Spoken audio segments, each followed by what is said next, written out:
దిగిపోయే ముందు మేము సరిగ్గా ఒక 6 నెలల ముందు హైదరాబాద్ మిగతా అన్ని నగరాలకు కూడా భారతదేశంలో దాదాపుగా మెట్రో నగరాలకి ఎయిర్పోర్ట్ నుంచి సిటీకి మెట్రో ఉంది, ఎక్స్ప్రెస్ ఉంది, మన దగ్గర లేదు, ఇది ఆలోచన లేకుండా చేశారు అని చెప్పి కేసీఆర్ గారు ఒక నిర్ణయం తీసుకొని మరి ఎయిర్పోర్ట్ మెట్రో కూడా ఆనాడు మరి మైండ్ స్పేస్ నుంచి డైరెక్ట్గా శంషాబాద్కి ఏది ఓఆర్ఆర్ ఎంబడ తీసుకొని పోయేందుకు కూడా టెండర్ పూర్తి చేసినాం, శంకుస్థాపన చేసినాం, బ్రహ్మాండంగా మొత్తం టెండర్ పూర్తి చేసి ఎల్ఎన్టీ అనే సంస్థనే ఆ అవార్డు దక్కించుకున్నది.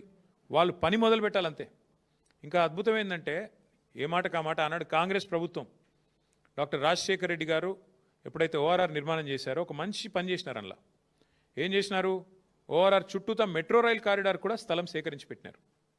అందుకే మేమేమనుకున్నామంటే మెట్రో అనేది రహేజా మైండ్ స్పేస్ నుంచి, ఎందుకంటే అక్కడ లక్షల మంది ఐటీ ఉద్యోగులు రావడం పోవడం ఓఆర్ఆర్ ఎట్లాగుంది,